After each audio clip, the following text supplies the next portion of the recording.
Welcome to 365 Christian Men, where every day we aim to inspire and encourage with real-life stories about men.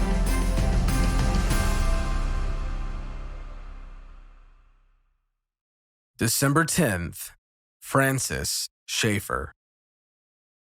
On this date, in 1930, Schaeffer pledged to give his life for God's service. 18 years later, Schaeffer and his family became missionaries to Switzerland. Within 7 years, he established L'Abri, a spiritual community which attracted thousands of followers in the following years. At first, the Schaeffers opened their home to visitors who wanted to talk about Jesus and philosophy. Visitors were called students, and they spent anywhere from a day to several months at L'Abri. Soon, more houses opened in the area, and the Schaeffers took on a staff who were available to talk with visitors. After study time, students helped with cooking, cleaning, and household maintenance, based on Schaeffer's belief that Christianity took in the whole of life. Schaeffer also wrote at least 39 books. His book, How Should We Then Live, was so well received, a documentary film series based on the book was produced, and the book served as the basis for 10 major films. To reach the stubborn, speak the language of perseverance. All right, the bully told a still bleeding Francis Schaeffer, but only if you'll carry me. Schaeffer had not expected to hear that.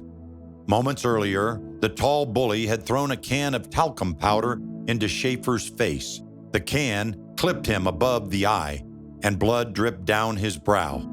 The dispute wasn't over a girl, money, or even pride. It was over a prayer meeting.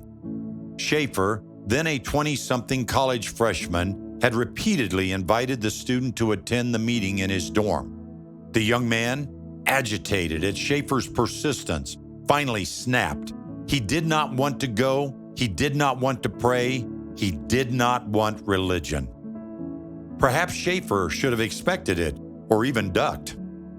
The college was a mixture of sinners and saints. Some of the young men wanted to live a life of constant partying. Others, like Schaeffer, wanted to spread the gospel. Confrontation was bound to happen. Given Schaeffer's perseverance, it was a matter of how soon and how forceful. Schaeffer's dorm was infamous and had a reputation for mischief. Students brought rifles to their building and tucked them away in corners. They would use them to kill mice and to shoot out the light bulbs in the stairwell, just for fun. The guys went out on Saturday nights and stumbled back after midnight, drunk and undeterred by the prohibition laws and college rules. They also relentlessly hazed the freshmen. If the freshmen disobeyed an upperclassman's orders, they got spanked with a stick or a paddle. Ministerial students like Schaeffer received the harshest treatment. He endured the beatings for a few weeks, but then he broke the code by fighting back and pinning his tormentor to the ground. The hazing stopped. Professors rarely stepped foot into that dorm. Pre-Schaeffer, the Student Christian Association also wanted nothing to do with the dorm, and they organized prayer meetings in every dorm except that one. And then Schaeffer arrived. He was courageous and daring, and even a little reckless.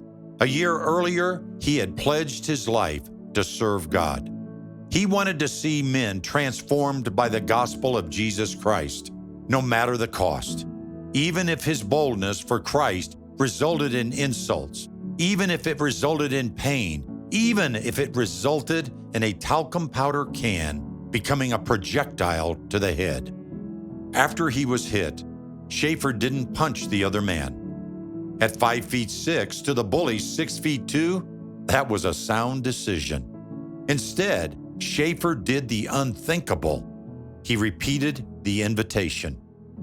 That's when the bully agreed to attend if Schaeffer would carry him. Perhaps he thought Schaeffer was too weak. Maybe he figured Schaeffer wouldn't even try. But Schaeffer, still bleeding, used the same technique firemen still use today. He bent down, lifted the tall guy over his shoulders and upper back, and Schaeffer stood upright. He navigated precariously down the dark stairwell into the meeting room, where he dropped the guy into an empty, awaiting chair.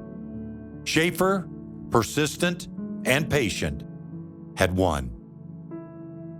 We are told in 1 Corinthians 16:13, "Be watchful, stand firm in the faith, act like men, be strong." At times, do you feel like you're the only one among family, friends, or co-workers standing for Christ? How should you be prepared to respond when others challenge, ignore, or even mock you for your beliefs? To reach the stubborn, speak the language of perseverance.